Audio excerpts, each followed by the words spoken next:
Welcome.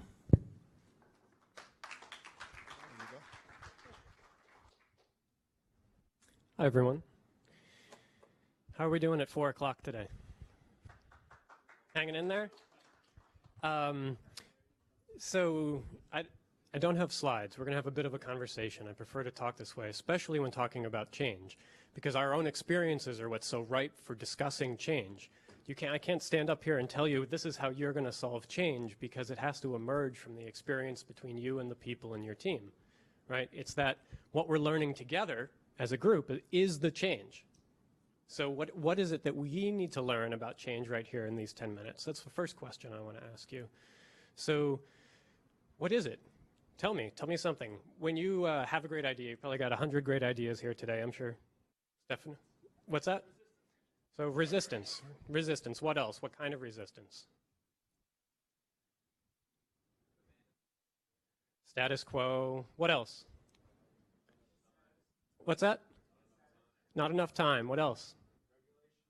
Regulation. What else? What makes it hard? Why are they resistant in your experience?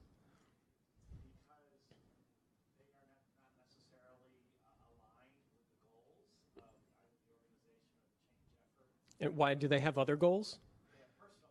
Oh, like what?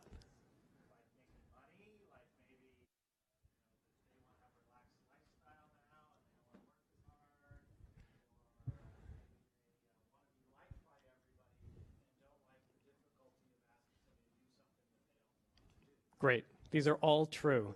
They're true for me sometimes in the organization I'm in that likes change. We're all humans, right? What's one more change resistor that you run into? Being lazy. I just had the best winter vacation. No family came to my house. I didn't travel anywhere. I was lazy. It was wonderful. So change is this difficult thing. It's hard. I want to share just a couple stories to begin. And someone's going to have to keep me on time here, I'll be honest. And we'll come back to these. These will make a little more sense in a few minutes. These are stories from my youth when I think about some of the most exciting times. When I think of change as an opportunity and exciting times. So there's just two little stories to contrast. One was, I'm an engineer, an inventor, and I could stay up till 2 or 3 in the morning doing weird things like drawing maps. I was really into maps. Or I had a soldering and iron, and I'd be working on remote-controlled vehicles. We didn't have drones however long ago. We had our cars and planes and things like that. And I could get so into an inventive mode, coming up with new ideas, and it was amazing. Another one of the most creative memories that I have as a child was at summer camp. And it was a day like today where it was raining, and it was just raining nonstop for 36 hours. Did anyone here as a child, maybe 9 years old, play outside on a day like today? Do you remember what that feels like? It's like the most alive sensation. And I was at summer camp, so I was doing this with 10 other children. And we were all in the creek together. We had some sense of a general goal, right, of what we were trying to do. We were trying to dam up the creek. But we had no plan. We had no implementation plan, right? We hadn't thought this through. But we constantly reinvented new ways to do that over and over and over. And the challenges just kept coming. Or more rain, the creek got wider. Those stories, hold on to those. Those will make sense. Hopefully you have some idea of what those experiences are like. After I graduated from university, my first job was at a company called MindReef. And it was in the technology space, very techie thing, producing tools for other software developers. And around 2005, we actually needed a little more structure. A small startup here. We were growing really big. We were going to cross 14 or 15 people. And we got exposed to this idea around Agile and Scrum. Does anybody here really know about Agile software development and Scrum? What's the penetration of those ideas? I mean, people in tech here know these terms. I'll give you a very short version of it, but it's something, if you're unfamiliar, I encourage you to look at, and I'll talk about why in a little minute. It was a movement that came out of a group of people who were developing software actively and struck upon 4 key principles that they felt made the job better for everyone: the customer, the provider, the people building the software. And those are written down in this thing called the Agile Manifesto. So one of them was the demonstration of progress is working software, right? So You actually produce something, and that's how you're moving forward over comprehensive documentation. Like, great, we wrote a requirement. We've made progress. Okay. Another one was customer collaboration over contract negotiation. So this idea that you're in a relationship with your customer and that you can talk about changing needs versus we have a contract and we have change requests and you have to approve the change requests all the way up the management chain before you can do that. Another was individuals and actions over processes, and the idea that you and I working together and interacting is going to determine what we decide to do versus a predetermined process. And as I was joking with somebody about earlier, I'll forget the fourth one because it's what happens when you're on stage. So this became a thing that we adopted at the startup. It became a thing I had a chance to help teach a bunch of other people to do later. But in embracing those principles, they created a basic process where you set small experiments and you try something for a couple weeks, right? And you know why you're doing it. You set an objective and then you evaluate. You set a new objective and then you evaluate. And you're doing it together. And I think that's a key aspect of what Agile and Scrum is all about. The element that I just want to pull out from that is that Agile, one of the main principles it's after is, there's the fourth one, responding to change over following a plan. Because in software, we've come to embrace the idea that we're in a complex environment, that we don't know, that the eventual solution will be obvious in retrospect. You can look back and go, of course, Pokemon Go, it makes so much sense. But ahead of time, there's no way to sit down one night with a soldering iron or a pen and just design the whole solution completely. You have to discover it as you go in a process of experimentation, synthesis, and experience. And I came away from that experience in the startup thinking, wow, this is a dramatically different way of approaching how to design a product. And I wanted to share that. Stepping back from Agile for a moment, it's built on a foundation of something called Sociotechnical Systems, another buzzword.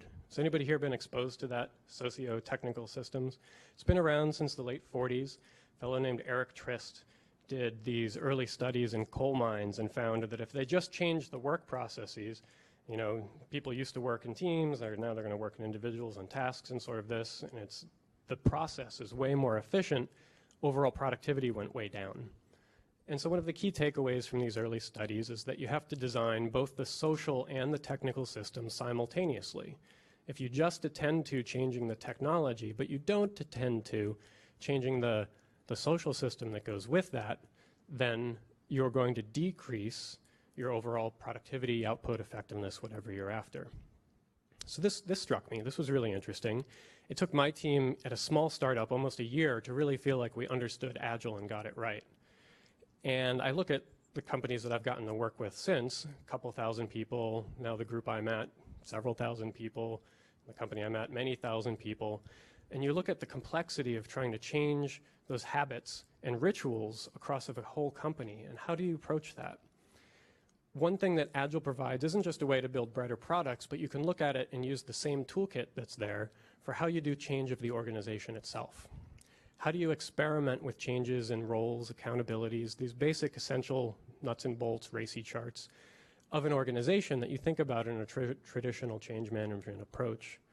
But what does that look like when the thing you're changing is your company, right? You're not doing it to design a new product, but you can't know what your company needs to look like in 3 years from now, right? It will seem obvious once you've done it and you look back in retrospect, this is the organization that is the best fit for our new strategy. But to sit down and plan that in a quiet mode won't necessarily get you there.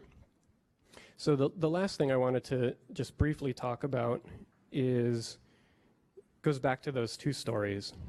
One of them is, again, you come away maybe to a conference like this, you're able to step away from your daily work, and you're able to really draw some insight from things you hear, maybe some quiet meditation, whatever that is for you, with a pen, with writing. But then how do you come back from that and reemerge from that in a way that you can work with the people more in the latter mode, the collaborative discovery, the jumping in the stream together, the short experiments where the learning that you're producing as a group is the change that you're after. So think about these two different modes of invention or discovery, is broadly what I'm calling them, and how you can bring everyone along with you in your organizations with what you're learning today and other places in your journey with digital and technology and health. So thank you.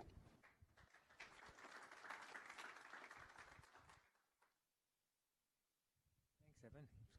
Great start. All right, Jessica.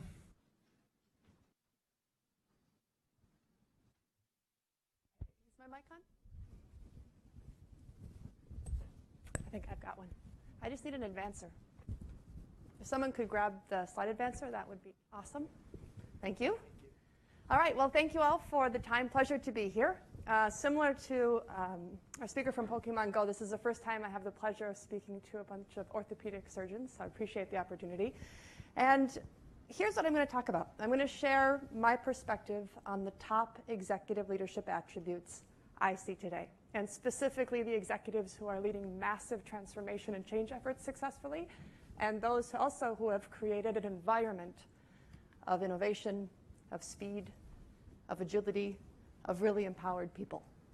And I encourage you to take the 10 minutes and just reflect on your own leadership. I'm going to share with you 8 attributes. It's by no means a perfect leadership model or a competency model. I'm not a big fan of those, by the way. But as I share anecdotes of the 8, perhaps reflect on your surgery teams, your practices, the companies that you're running, and make a note on which of the 8 do you think you're particularly strong at, and which might be the one that could be the bigger gap for you in the next step.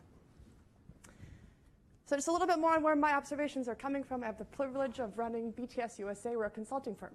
We are not a strategy consulting firm.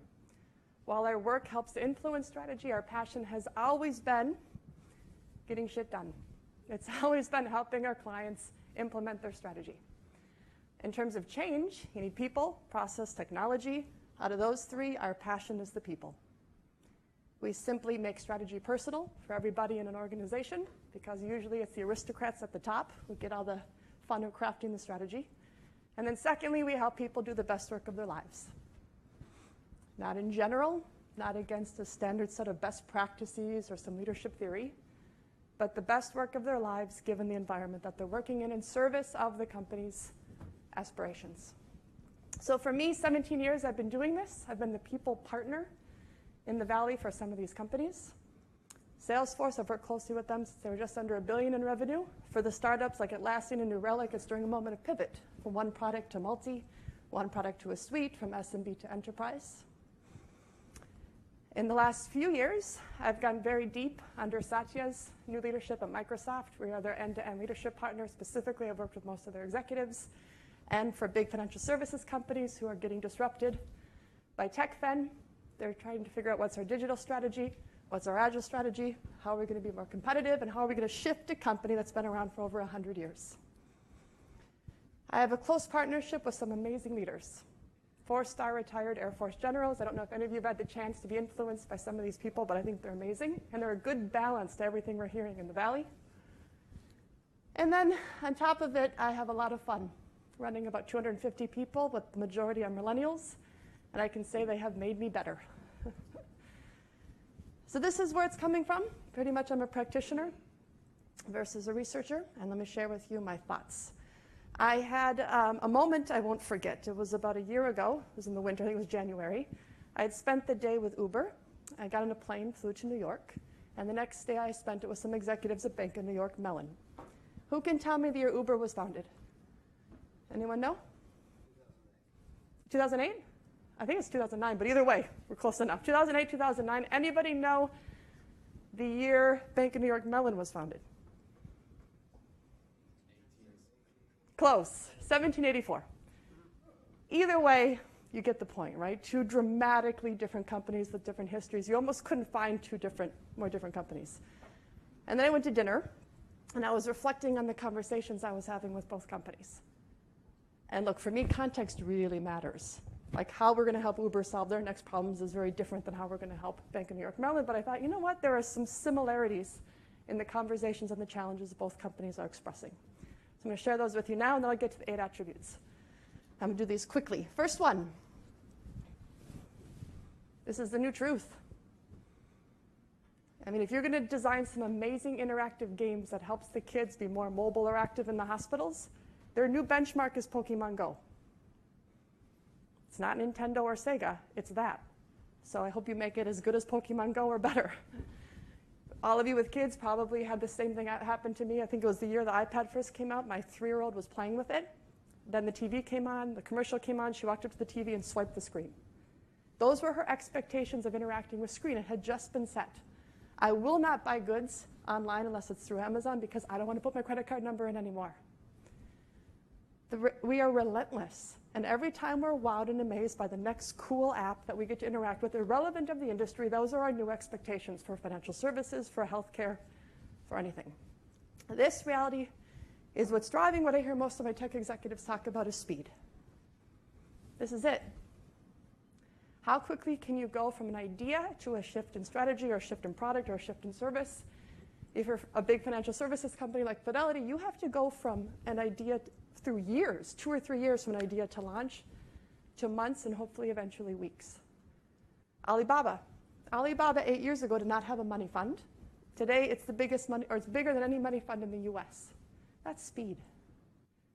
So relentless consumer speed is a new currency which is forcing leaders at all companies across industries to have to do 2 things in parallel. You have to continue to perform in your core business while transforming at the same time.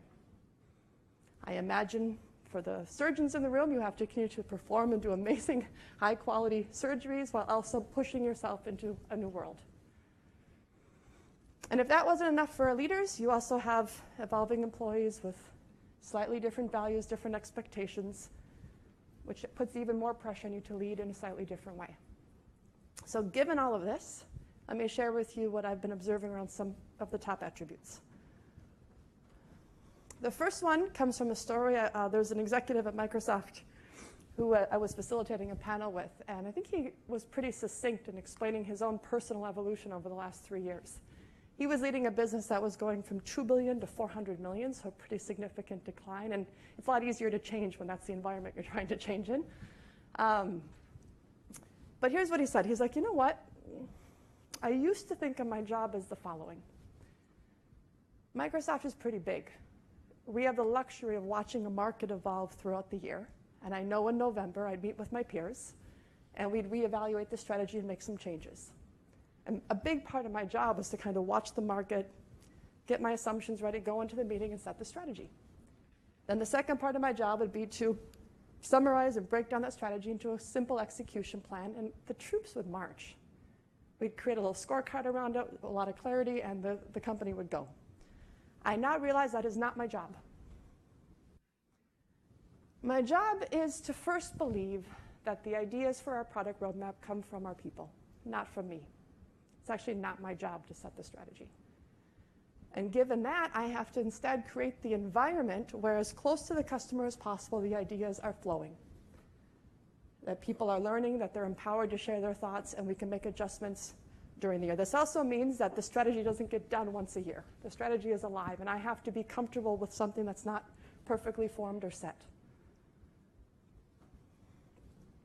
One of the things I'll say is core to this, which is a pretty popular book here in the Bay Area. Some of you probably know it. It's called Multipliers by Liz Wiseman. I'm going to give you the Cliff Notes version. The leaders from her research, which is aligned to this, at the end of the day, make their people smarter. So multiplier leaders increase the intelligence of the people who work for them. Diminishing leaders actually reduce it. And most likely, we probably have some diminishing tendencies, but it's more accidental diminishing leaders. But here's the difference. The difference is the core mindset or belief that you hold about your job as a leader and your people. The multiplying leaders, at the end of the day, believe their people are smart and they'll figure it out. If you hold that belief about your people, you're going to tend to act in certain ways. The other belief that the more diminishing leaders hold at their core is this: people won't figure it out without me. I have experience, I have tenure, I have expertise, and they're going to need me to do better work. If you can't help but think the second one, you're going to act in certain ways. Second one is leaders who are able to absorb market feedback to drive shifts in prioritizations and teams. I don't know, for those of you who are entrepreneurs in the room, what size companies you work for, but this is a big one. You need to be customer obsessed first and proactively be able to give up your people for other priorities. Easier said than done. It should be simple. If everyone's customer obsessed and you get data back from the market that says, you know what, my team was working on priority number 5, it just dropped to number 11, and your colleague calls you up and says, I need your people, you let them go. But the old way of thinking about leadership and hierarchy is people is power. Or if I let half my people go, then how am I going to perform on my own initiatives? And it gets quite personal. Third one, leaders who tinker with technology to stay ahead. Were you the first one who went out to get an Apple Watch to try it, or you still don't have one? When Pokemon Go came out and your kids were playing with it, did you pick up and play with it? Digital is no longer a separate function. It's an expectation of all of us as leaders that we are curious and we adopt it and we drive it forward and pick the right mix for the environment that we're leading. Leaders who navigate the old and the new. I'm doing a lot of work with big software company SAP. Their CEO will say that trust is the currency of business. They put a question on their survey. It's a Net Promoter Score question of, I recommend my leader as someone I trust. The minute they brought in their vision and strategy and went from traditional software to SaaS, that score plummeted. Why? Because their leaders were unable to articulate the difference between the traditional ERP software model and the cloud. And at the right time to give the right context on how to be successful in both and how it was relevant to their team. Number 5, creating a safe environment to experiment, fail fast, learn and iterate. This is Agile. This is the point of Agile, in a way. And I think the thing to remember here is the smaller the work product, the smaller the intent, the easier it is to fail, because there's less at scale or at scope. So instead of having an idea that has to launch in 6 months or 12 months, you do something small that can be released in 6 weeks. Big deal. Big deal if in the 6 weeks you realize something that's different and you need to change course. I don't know if you've read this. If you haven't, I recommend it. I think Bezos' opening couple pages to his annual report are extremely well written on culture and innovation. Here's a quote right from it. One area where I think we are especially distinctive is failure. I believe we are best in the world to fail. Failure and invention are inseparable twins. Unfortunately, the bigger companies I work for, often they have put process over people for too many years or decades. It kind of makes me sad. And there's some inherent fear about my reputation may get damaged. We can't really take the risk. I would say it's probably one of the biggest cultural shifts that some of the bigger companies are working on. And if we take Fidelity, for example, they have been implementing Agile for 2.5 years and are seeing enormous benefits on this particular issue. 6, craves deliberate discomfort, rookie moments. Not just for you, but for your people. And I want to say something that I have come to know and believe personally. My advice for all of our leaders is to be uncomfortable. And here's why. Not just because change is the new normal and we're living in a VUCA world, but because you'll end up doing the best work of your life. Liz Wiseman, the same author of Multipliers, put out another book called Rookie Smarts, in which she talks about this is what happens. When you put yourself in an uncomfortable situation, a new role, a new business that you're running, a new entrepreneurial startup, a new initiative that you want to drive, 2 things usually happen. 1, the adrenaline gets going. You get a little bit nervous. We all have a lot of pride. We're all high achievers. So adrenaline gets going. And number 2, you tend to reach out to your network. You reach out to the people who can give you the best advice on the particular thing that you're now nervous to do. And when you combine the adrenaline with advice from the best in your network, usually magic happens.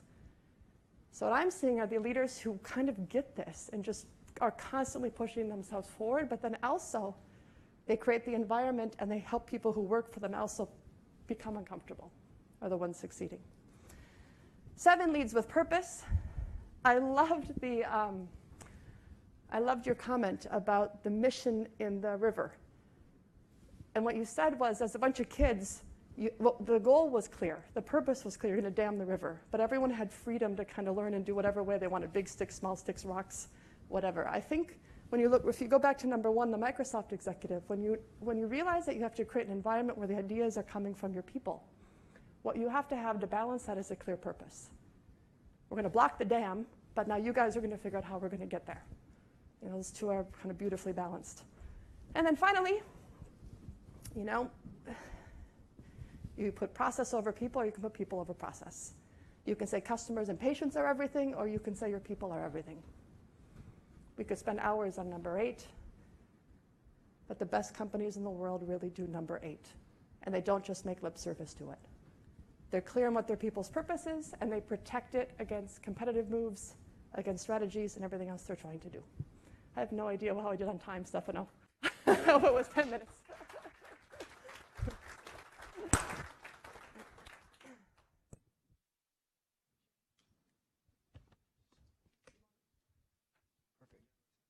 Stefano? Thank you, Dennis.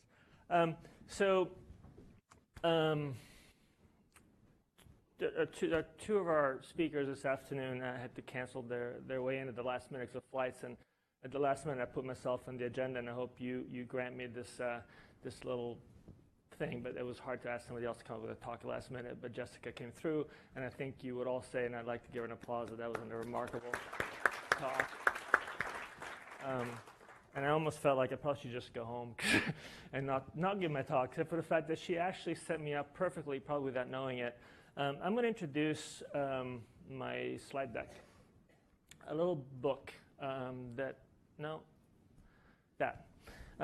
little book that some of you got a copy of. Oh, thank you very much. And it looks like this, and I actually want to bring it up because it really is a little book. It's this. It's tiny, and it sort of reflects the experience that I had at my last organization that actually told me I can't say where I worked when I did this. Go figure, in order for me to publish it. I don't know. But nonetheless, most of you know what that is. And it reflects what happened when, for a series of decisions, I actually voluntarily gave up pretty much all my titles at this organization, and except for one, and I didn't have any stripes on my shoulder anymore. I had no more power that was institutional to drive change, and yet there was a couple of things that I really hadn't gotten to as chair of the department at the time, but we got to them, and then I went back to my former leadership coach, Alicia Albright, who's a PhD in this work, who's a remarkable coach, and said, look, this is what happened. I'm not entirely clear what I did. I'm telling you why, but I've never seen change happen this fast.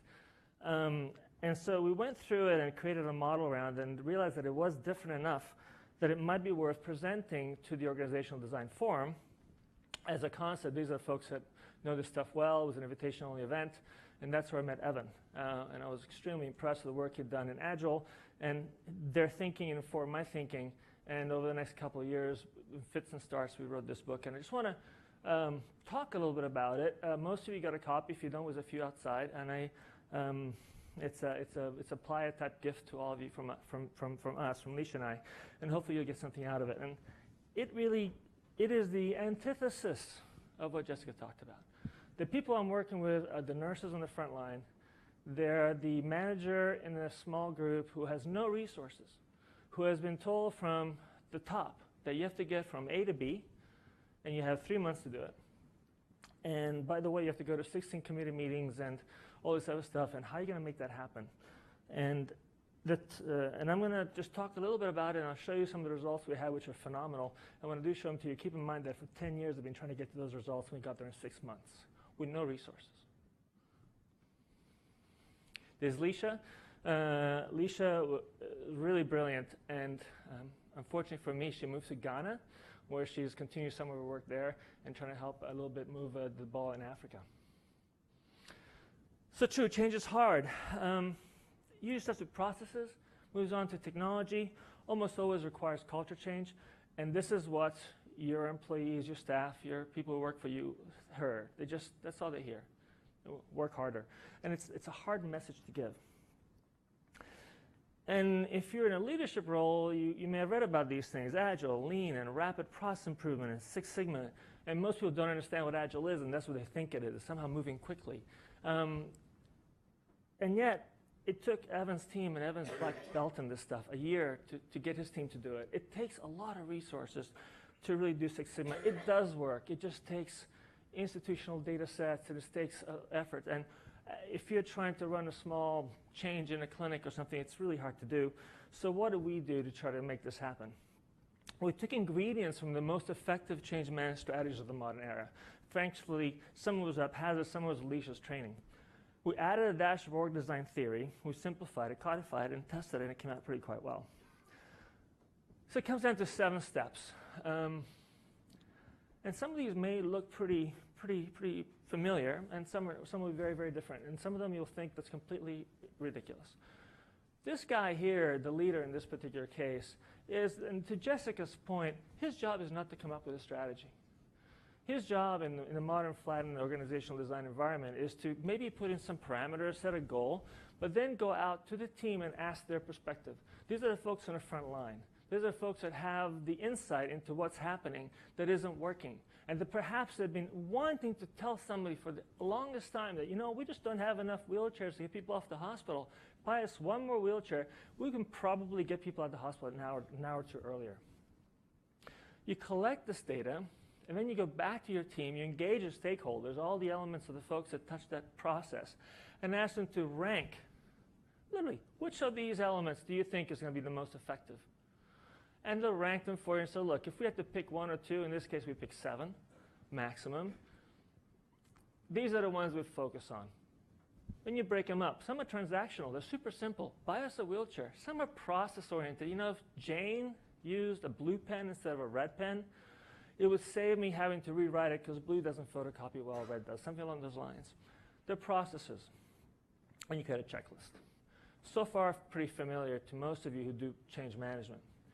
But what we do now is we take that checklist and we prioritize it over everything else. And we take what we call a conductor to say, look, if those are the 4 changes your team wants to do, enable them to deal with that change before the process itself happens. This is what we call proactive change management and reactive change management. And then if you have a success, celebrate. Let's go back over some of these issues, a little bit more, these key ingredients. So from Agile, we talked this idea of sourcing solutions for the front line. It is really, really hard for a leader to go into support role. But a distributed leadership model, which is another catchphrase that's very popular now, is the idea that the leader at the top of a pyramid issuing orders is it's not necessarily wrong, it's just too slow. That information pathway, top to bottom, takes too long to be effective. So the leader in a support role at the center, providing information to the folks at the periphery to make those decisions, actually was piloted during which war? Turns out that the Gulf War, the first, and the GW the first, where things were happening too quick on the ground, and the Army changed the way the leadership structure worked, and they enabled the guy on the ground to start calling the airstrikes without asking upstairs first. The other thing that we find is very helpful is to not challenge a team's collective wisdom. So a typical leader would say, okay, that's a wonderful checklist. You got 2 and 3 wrong, 4 and 5 look good, we'll do 7. You completely demoralize your whole team, right? So let them try it. Like Jessica pointed out, these are short, small changes. If they fail, it doesn't matter. You just start over and look again. And then you empower the team to prioritize and execute on this limited set of ideas.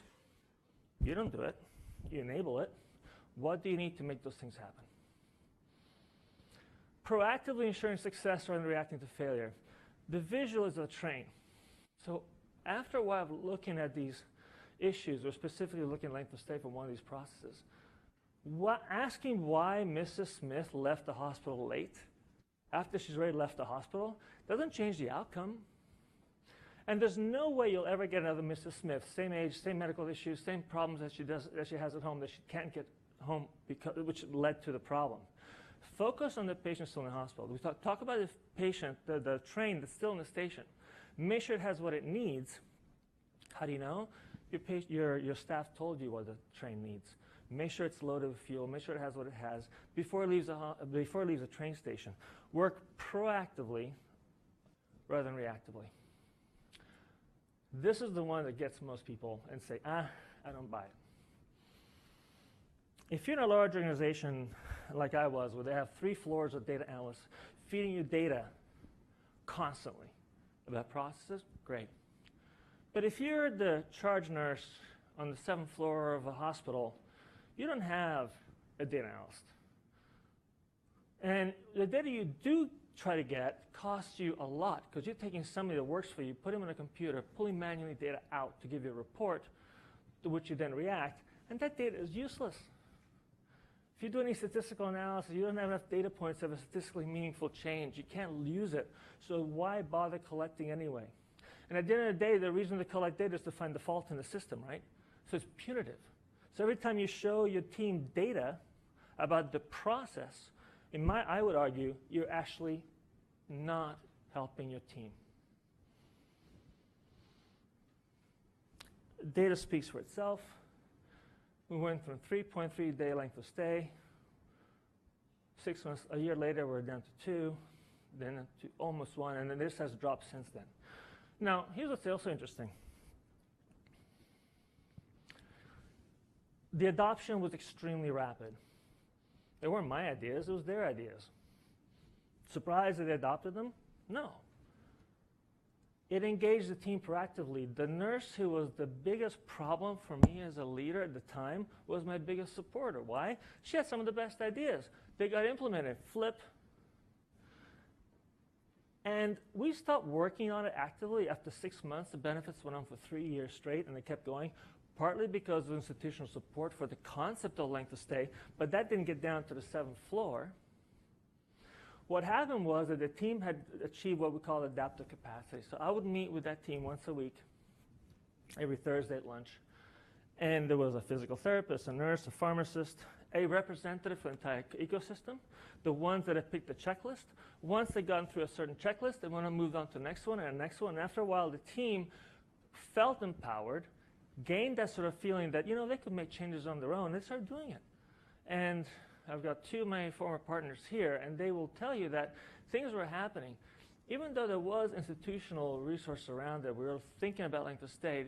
The work that we did on our floor led the region across 20 hospitals, and it got competitive, and other people may have found different ways to get to the same outcome.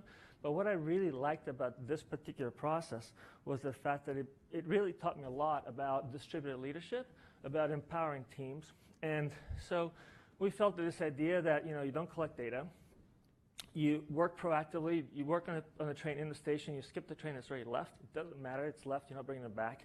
There were those 2 key elements are different enough, and they actually came up with this idea of concept of adaptive capacity. Actually, Alicia came up with it. This idea of the team actually learning how to move the ball forward on their own. So what we found is that at the lowest level, at the implementation level, where the folks are lean, they have no resources, they need to move quickly and rapidly, the process and culture can change more quickly than inherently if you engage the team to let them do what they want to do and give them support, be a supportive leader, give them the resources they need to make the work happen. And contextually what happens in the end is that they adapt the capacity. The last thing I want to mention is this is probably not a strategy tool.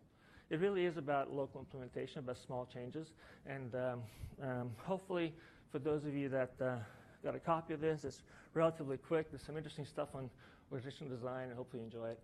And thank you for your attention.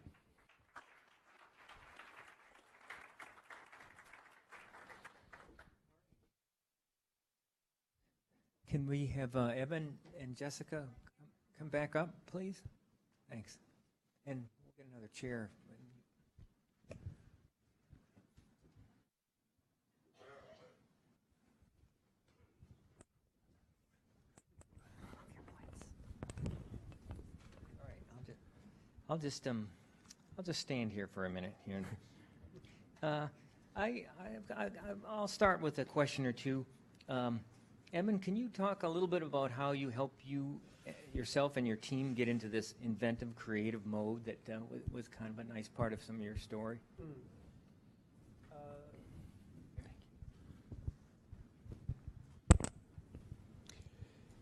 Sure, I'm actually going to cheat and use a couple of the points that Stefano mentioned. A key one is that the list of possible ideas is something that anybody can contribute to, right? And that's setting the safe context like you talked about. And you can't do this one time. This is not we're going to get together in a room and brainstorm. That doesn't work. This is an ongoing habit of every time somebody says something that sounds like just slightly different than what's been said before, you say, that's a great idea, would you write that down? It's a great idea, would you write that down? And I don't mean publish a whole report, I don't mean write, you know, a 10-page thing on this new idea and present it to me next week. I just mean write down the damn 10 words that you just said and put it in the list so we can talk about it later. That was interesting. I don't want to lose it. And expressing that as a leader and saying just those words, that was interesting. I don't want to lose that. Write that down. These types of things set that context to really show that you're expecting those ideas to come from everybody. Jessica, could you tell us a story or two about good multiplier leaders that you've worked with? That seemed like a core part of some of the things you were talking about. All right, a story or two on core multiplier leaders that I've worked with. You know, the founder of BTS is a multiplier. And I've been at the company 17 years. I probably wouldn't be if he wasn't. So I can think on the personal side, you know, he is extremely astute at knowing people's strengths and being able to articulate them perhaps even before you can about yourself, and then setting a stretch challenge. So assuming you're already performing at what you're currently doing, craft a vision of something that hasn't been done before and say, go, with full ownership, full autonomy. We believe heavily in freedom and responsibility, and people usually rise to the occasion with that. So I would say laying a stretch challenge would be a key attribute of a multiplier leader, and I'm thinking about our founder as one. Think of another one. You know, there's, if I think about Fidelity, which is trying to go through a massive transformation, a 100-year-old company, very hierarchical, perfectionist type of culture. They have, one of their executives went first in the whole speed agile transformation and took about half the company forward in a very successful way, and I've watched him in action. And, you know, you can feel his belief in people. You sense it. People are comfortable around him. He's quick to recognize and promote, and at the same time has very high expectations and has set clear expectations on what high performance looks like for his people. All right.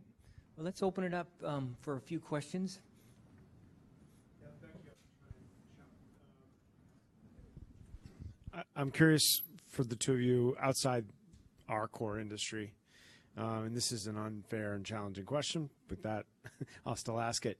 If you were diagnosing what's wrong organizationally with healthcare, why change has been so difficult, and it's maybe unfair to lump it all into one bucket, what are some things from other things you've seen work or from Agile that you're not seeing applied, and what would be your take on that?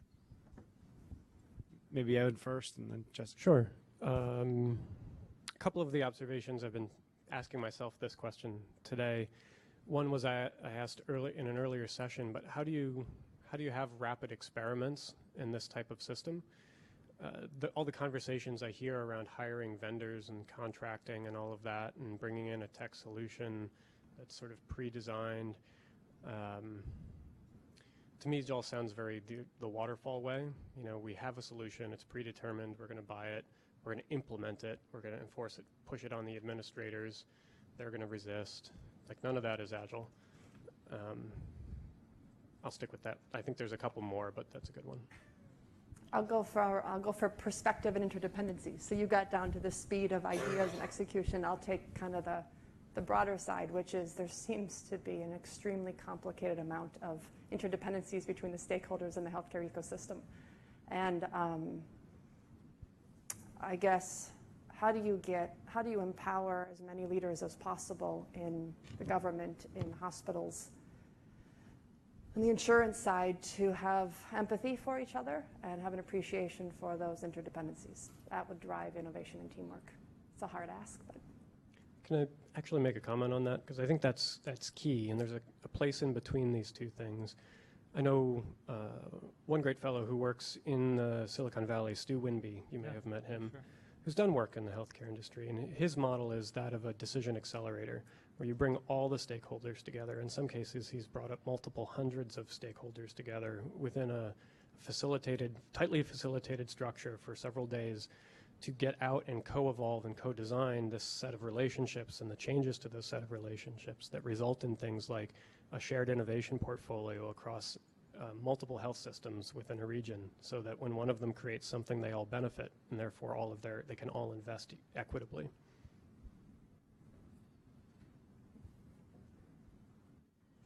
How do you guys discern between a failure of leadership versus maybe not having the right people on the bus? Well, a big part of a leader's job is to get the right people on the bus. I mean, it's not HR's job. So I would say one of the first things, once you know where you're going, you got to find the best talent you can, put them in the right roles, and set expectations for them that are high performing or great.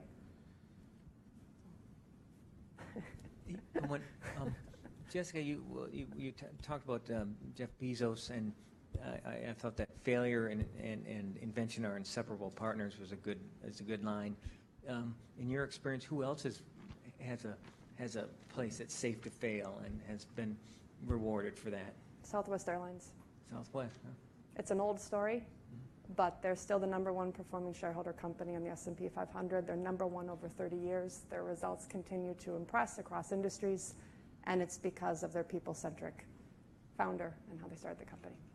Their people always do what's right for the customer, and I'm sure they fail all the time, and they know their company has their back.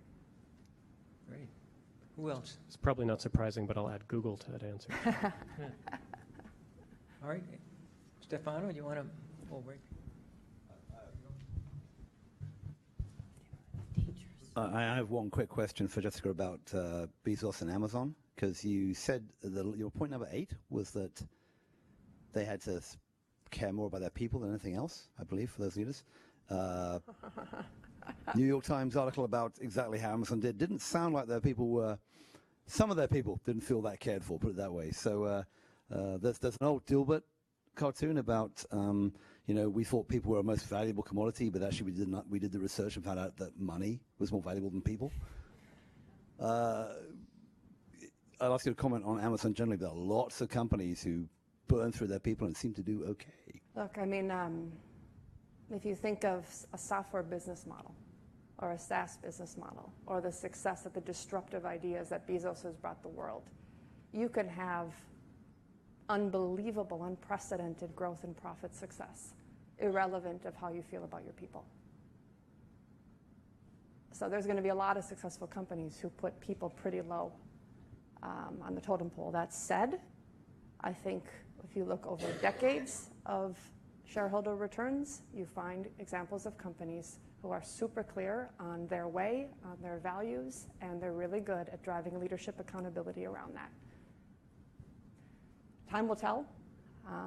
My 8 were not to say that Amazon has all 8. It's the 8 from looking across startups, looking at the bigger companies, looking at those who are trying to transform and picking out kind of the areas of strength. I think life is short, and I think as a leader you have to choose what type of environment you want to create, and why wouldn't you create one that's a bit big-hearted and people-centric if you have the choice?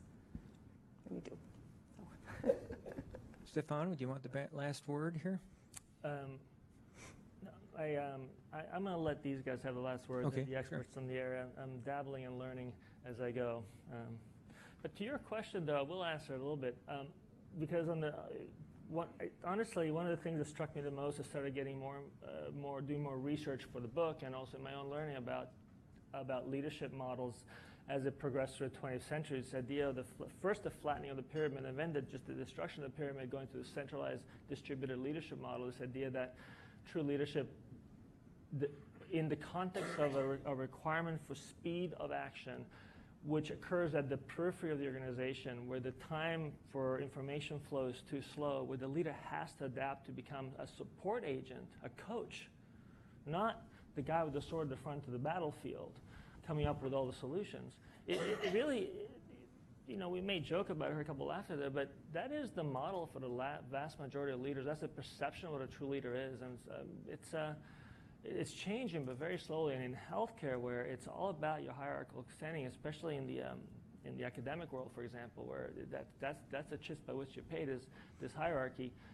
It has a potential to slow the progress of change to the point that that's what some of the people in the Valley say, this destruction of the current healthcare model may actually happen. So I think that in order for the healthcare model to continue to be more Agile is the wrong term, but more rapidly evolving, it's gonna the leadership structure has to change. I think that the way decisions are made in the healthcare system have to change. All right, I think we're close to the end here, but any last minute, I think this is a good example of damming up the creek as a team here. So, well done, Evan. You want a final piece of advice for this crowd? Sure. There's a phrase called an ambidextrous organization, one that can both drive efficiency, top-down decision-making, and have innovation. And in my view, the only way you can get to that is to give people control over their own lives, their own roles. Have some component of their life be to do things repeatably and effectively, and some component of their life where they're expressing their creativity and intuition to drive innovation. And if you're not having the same people in your organization expressing both of those things, work on that. I would say create an environment that's fun. I think when people have fun together, they tend to be more creative. I think the ideas flow a bit more naturally. They're going to be more engaged. The patients will feel it. That would probably be my close. My close is this: we actually made it a point in our chart. It's number 7. Is to celebrate your successes. I think even in the small ones, there is nothing like positive feedback. The vast majority of people crave it, want it. They've worked hard for it. They want to be recognized, and I see it way too little from busy executives and busy doctors like myself. Maybe not turn on often enough to tell my staff what a great job they did on that change. And acknowledging it when it doesn't work, and to start over again. That acknowledgement piece is critical. Very good. Well, it's been a pleasure. Thank you. Thanks.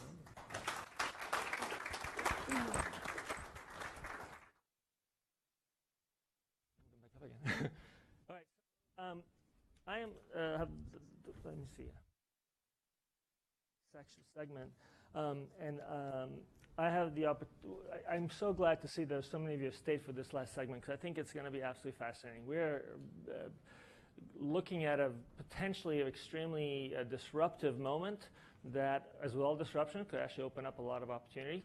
And none of us have a clear sense of what it is, but 2 people in the room today have probably the clearest idea of any of us. Charlene Frizzere is going to come and speak, and then after that it's going to be Tom Barber, but I'm going to introduce Dr. Tad Miklau, who's formerly the president of the American Trauma Association. He is the acting chair, the chair of San Francisco General Hospital, the Department of Orthopaedics. His CV is about this long. I will not embarrass him with the length of it. I think he's one of the most accomplished doctors in our department, and I'm so glad